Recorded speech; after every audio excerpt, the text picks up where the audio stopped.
Les 15 points portent essentiellement sur des grands abus. C'est des abus essentiellement, hein, des entraves à la liberté syndicale notamment, et puis surtout l'arrestation injustifiée de nos camarades de Ecobank, les deux camarades, Moussa Alassane Touré et Biram Diop, qui n'ont rien fait, qui ont respecté les procédures bancaires, qui ont respecté les règlements bancaires, et qui sont arrêtés justement parce que ils n'ont rien fait pour nous.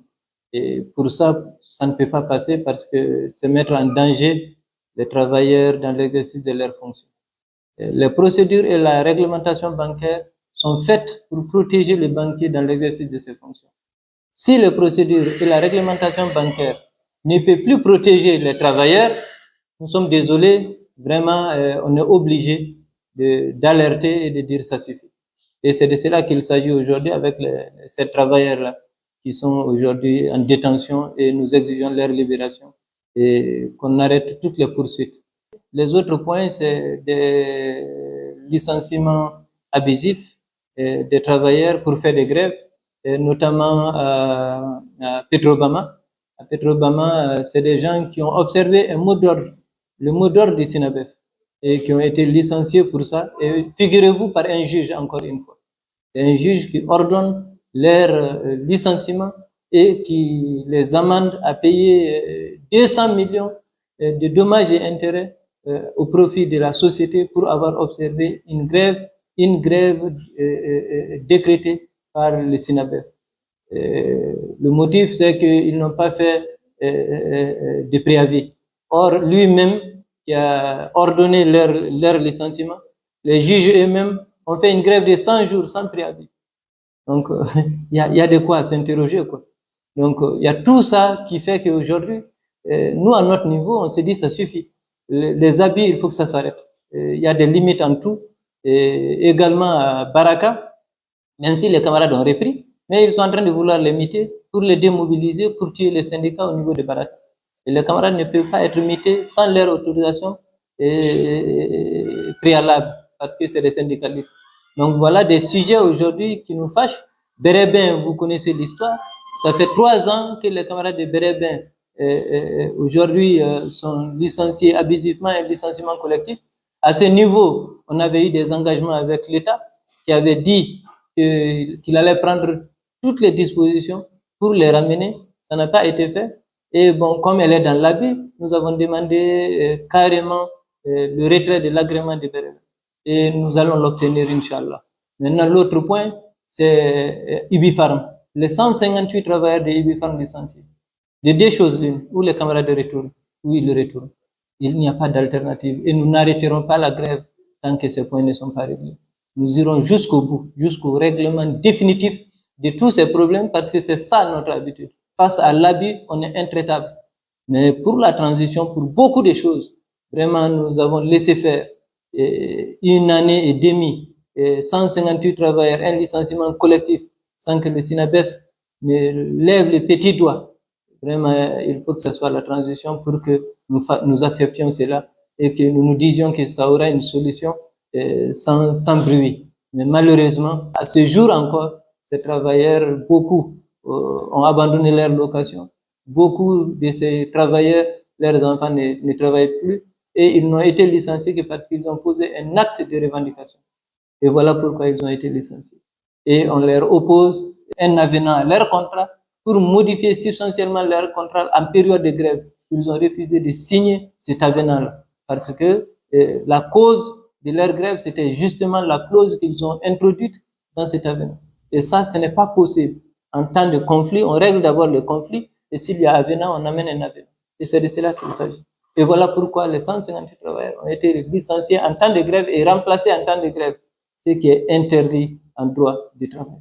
Donc voilà des sujets, des abus flagrants qui aujourd'hui nous fâchent, et nous nous disons, ça suffit, et il faut que ça s'arrête.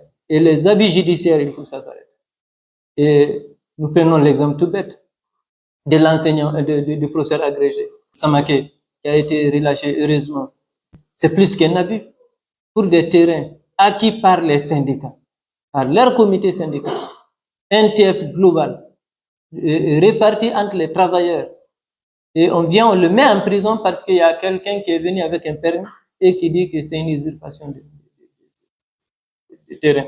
On le met en prison. Et figurez-vous, il est le responsable du service d'anesthésie et réanimation. Un homme comme ça, comment on peut le mettre en prison? Et tout comme le magistrat pense qu'il est indispensable, ce réanimateur, il est indispensable pour les hôpitaux. Et l'hôpital, c'est un carrefour. Si lui, demain, il veut faire de l'abus, mais mon Dieu, tout le monde va trépasser à l'hôpital. Tout le monde. Ce magistrat qui l'a mis en prison, un jour, il ira à l'hôpital. Peut-être il va le rencontrer. Si c'est pas lui, c'est son fils, sa maman, ou son papa, ou son frère, ou sa sœur. En tout cas, un jour, il aura besoin de cet hôpital. Pour des raisons aussi banales, mettre quelqu'un en prison, il faut que ça s'arrête. Il faut que ça s'arrête dans ce pays. Et c'est ça aujourd'hui notre combat. Nous, en tout cas, dans notre secteur, ça va s'arrêter. Parce que le juge, son arme ultime, c'est le mandat de dépôt. Le syndicat, son arme ultime, c'est la grève. Et c'est pour cela que nous faisons tout pour ne pas l'utiliser tout le temps. Tout comme le mandat est une exception. Mais si le mandat devient des cacahuètes, ben les préavis de grève seront des cacahuètes. Il faut que ça s'arrête. Les abus, il faut que ça s'arrête. Les camarades qui sont en prison, on pouvait attaquer la banque. Ils ont signé au nom de Ecobank. Ils ont signé au nom d'Ecobank. Avec l'entête de Ecobank, ils ont respecté toutes les procédures. Ils ont respecté toute la réglementation bancaire. Et la banque, c'est le lieu de travail le plus encadré qu'on puisse connaître. En termes de réglementation, la banque est encadrée. Donc, voilà des choses aujourd'hui qui font que nous, on est inquiets dans l'exercice de notre fonction. Et c'est fréquent, malheureusement, c'est fréquent. Quand il y a une faute dans une banque, c'est la banque qui dépose plainte contre son collaborateur et qui le met à la disposition de la justice. Donc, il y a de ces choses aujourd'hui, nous avons besoin d'une sérénité dans l'exercice de notre fonction. Il y a des choses qu'on ne comprend pas. Je prends un exemple aussi. On n'a jamais évoqué ce sujet parce qu'on n'a jamais été saisi par ce sujet. Baba Liba, qui est aujourd'hui en cavale. Qu'est-ce que Baba Liba a fait? Il était DG de la BMS, nommé par le ministre des Finances. Aucun décaissement de l'État ne peut se faire sans l'autorisation du ministre des Finances au niveau de la BMS, au niveau de la BDM, au niveau de la BNDA, parce que dans ces banques, c'est l'État qui est le principal actionnaire. Qu'est-ce que lui, il peut refuser à un ministre des Finances? Il lui demande de débloquer les fonds pour l'achat des armements. Lui, il peut refuser. Qu'est-ce que Baba Liba en sait en tant que DG de banque? Lui, il reçoit les documents, il fait le décaissement conformément à l'ordre reçu par son ministre des Finances. S'il ne le fait pas, le lendemain, il est renvoyé. S'il refuse d'exécuter un ordre du ministre des Finances, le lendemain, il est renvoyé. Idem pour la BDM, idem pour la BNDA. Mais aujourd'hui, il est en cavale. C'est sa responsabilité personnelle qui a été mise en cause alors qu'il a agi en tant que DG de banque.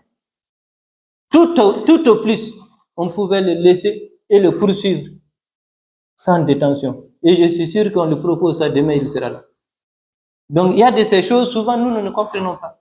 Dans l'exercice de notre fonction, et notre devoir en tant que syndicaliste, c'est de protéger nos établissements, c'est de protéger également nos travailleurs, nos collaborateurs, y compris les DG des banques. Y compris les DG des banques. 3 raisons pour mettre quelqu'un en mandat. 1, on ne sait pas là où il loge. On le relâche, on ne peut pas le retrouver. On le met sous mandat à côté.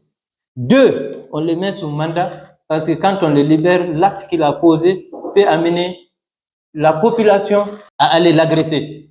Pour le protéger, on le met sous mandat. La 3e raison pour laquelle on peut mettre sous mandat quelqu'un, c'est quand on sait qu'en le libérant, il peut aller altérer des preuves contre lui. Il peut aller jouer sur les preuves. Donc, pour ne pas qu'il aille altérer les preuves, on peut le mettre sous mandat. S'il n'y a pas de garantie, il peut fuir. Voilà les raisons pour lesquelles. Et c'est ça l'intime conviction du juge. Ce n'est pas autre chose. Tout repose sur la loi dans l'acte du juge. Nous, nos gens, la représentativité ne se posait pas.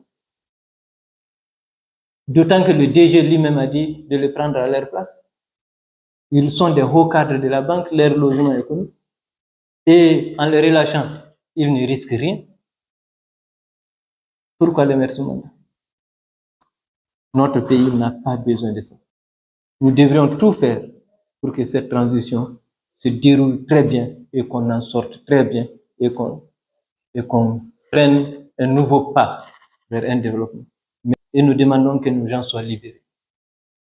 Voilà ce qu'il y a et nous espérons être entendus. Parce que nous, la seule arme qu'on a légale, c'est d'arrêter de travailler. Et ça, nous le ferons.